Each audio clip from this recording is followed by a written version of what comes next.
Hello and welcome to Friendship and Joy with me, Karin. I finished the sweater for my nephew, and in exactly 1 week today, I'll be landing in Stockholm. I'm going home to visit the family, so that will be really nice. So I have an opportunity to give him the sweater. I am going to jump right on in and show it to you. I knitted this Nordic midnight sweater. It was a pattern that I found. It was actually a free pattern, I believe, from garnstudio.com. And I think it turned out really well. He wanted it in traditional Norwegian colors and a little bit of red at the shoulder here. And I knitted it in a very soft wool. So it's not the yarn that they had called for in the pattern. I used Estelle double knit. I found this yarn up in one of my favorite yarn stores. We were there, Suzanne and I were there at Myrtle Station a couple of years ago. And this is the softest DK weight yarn I've ever knitted with. It is softer than anything else, and yet it is, you can see how easily it knits up. Like the colors, the stitches just basically lay on top of each other. It is not too slippery to do it. I was a little concerned because it's so soft that it would not hold the color work very well, and that the stitches would be almost like gliding on top of each other. But it has enough grip that it really knits up beautifully. So I think he's going to be happy with this sweater. And do I have anything to say about the pattern itself? Yes. This, I said, it was published in Garn Studio. I don't know the name of the designer or which company. I think it's they do their own, but it is definitely geared towards tall and lean Scandinavians because the sleeves are very long, and I kind of had to shorten them. I had to stop because if I had kept going to do the sleeves as long as the pattern said, they would have been, I don't know, hanging down to his knees. And my nephew is pretty broad shoulders and whatever, so I needed to do it in this size. But I had to make sure that the sleeves did not turn in to be too long. It is a boxy style sweater, I guess you call it. So it's supposed to be knitted front piece, back piece, and the sleeves, and then you sew it all together. But I chose to steek instead, as I usually do, because I absolutely hate, I keep repeating myself, but I absolutely hate to knit on the purl side when you do color work. So I just, when it came to stop for the sleeve here, I cast on 5 extra stitches, and then you just keep on knitting in the round. So I did back piece and front piece together, and then you cut out those 5 stitches. The 5 stitches that you've done, you secure them, and then you cut them, and then you pick up stitches. And actually, I didn't pick up stitches. I knitted, usually I pick up stitches and I knit the sleeve down, but in this case I actually knitted the sleeves from the cuff up here, and then I sewed it together right past that secured steek. So it was a fairly easy, breezy, nice pattern. Everything else in the pattern was pretty straightforward. There was no confusion. The only thing I have to say was that if I knit another one like this, I will make sure the sleeves are a little shorter. But other than that, beautiful. I hope he likes it. Another thing that I've been doing, I put my beautiful Fascination shawl on hold a little bit. I can show it to you. I have gotten about this far on it now. And if I come up a little closer, you can see all the texture and different techniques. It's a lot of fun doing this shawl. But it is resting because what I have been knitting a lot lately, after many years of a hiatus, I have gotten back on the sock knitting craze. I'm on a spree at the moment. Suzanne and I went to a yarn store here in Toronto called Unit, and there I saw a really nice honeycomb style knitted sock.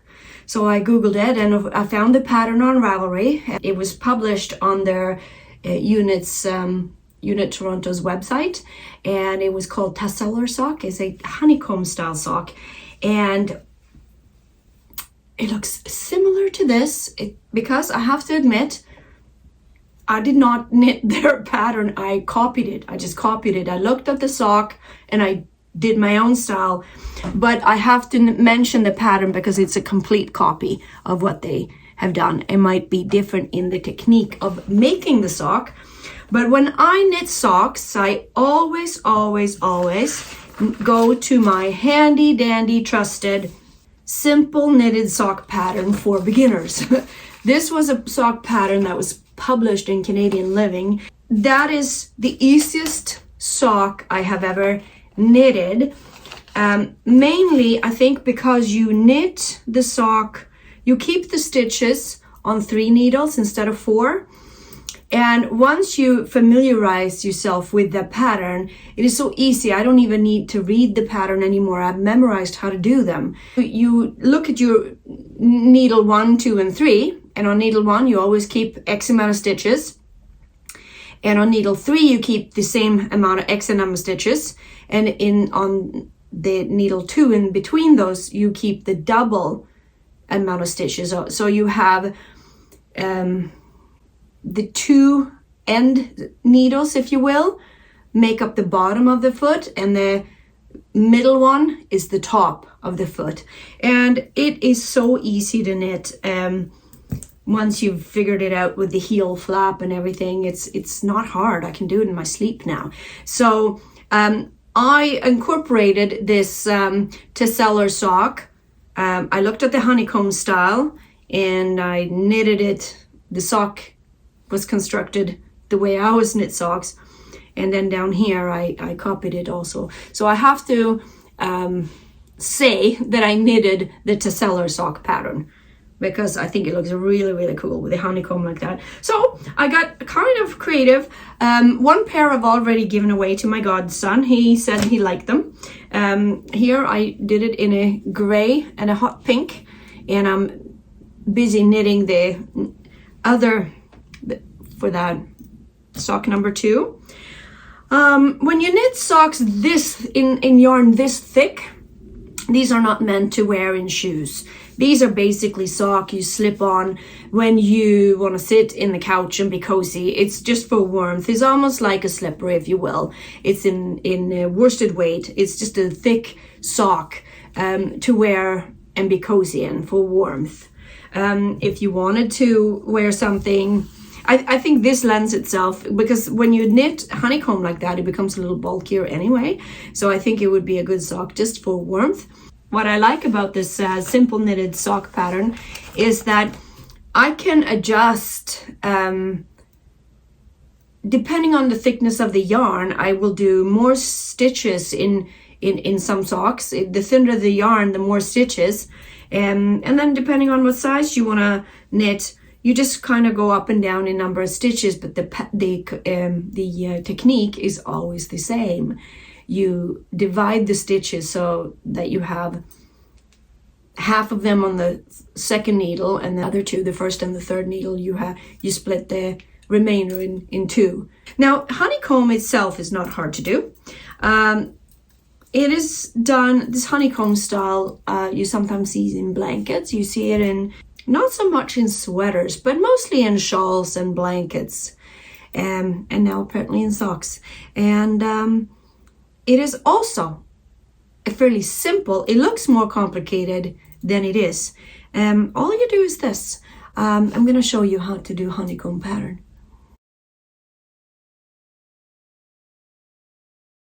You knit 1 row with the main color, and then you pull 1 round with the main color.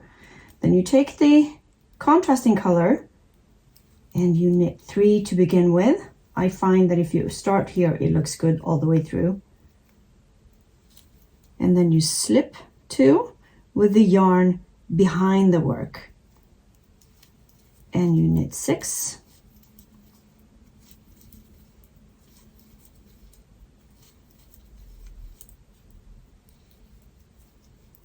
and you slip purlwise with the yarn behind the work,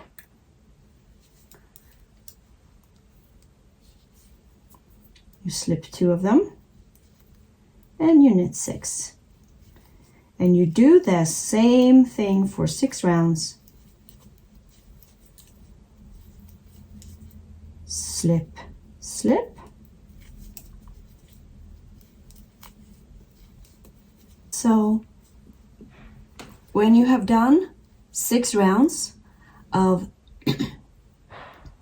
knitting 6 with a contrast color and slipping 2 of the main color all the way around for 6 rounds, you pick up the main color again and you just knit all stitches all the way around, including the ones that you have slipped for 6 rounds. Now you knit them. And you knit like this all the way around. And then you purl 1 round, all the stitches.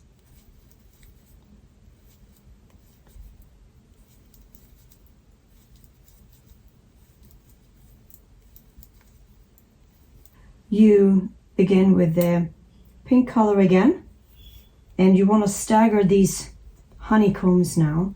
So the first, we started by knitting 3. Now we want to create this seam here in the middle. So we begin by just slipping 1 purlwise with yarn and back, and then we knit 6. 1, 2, 3, 4, 5, 6, and slip 2. 1, 2, 3, 4, 5, 6, slip, slip all the way around, and then you finish off by slipping the last one, and you end up with this honeycomb pattern. You cast on 8 X number of times, and knit 1 round, you purl 1 round, you do your 6 rows of the contrast color, and you slip the 2 stitches, and then you knit, and then you purl, and that creates one sort of layer of the honeycomb, and then you stagger them. It's not hard to do. Try it, give it a try. Socks, I hear, are the new in thing for Christmas to give, so I better get busy. I have a few more to do before Christmas is here. Sadly, I never get to keep any myself because I always end up giving them away. I really like the way these ones turned out, but yeah, I'm gonna keep on going until I get bored, because last time I was so bored knitting socks, it took me years to pick up the sock trend again. So I figured I'm gonna keep knitting socks now until I get bored again and see how many I can do before I move on. My little fascination shawl can wait for a bit. It's not going anywhere. But that's pretty much all I have for you today. Until next time, take care. Bye.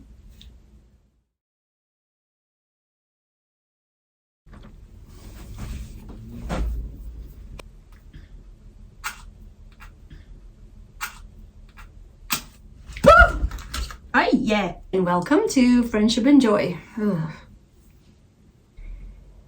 What's the matter?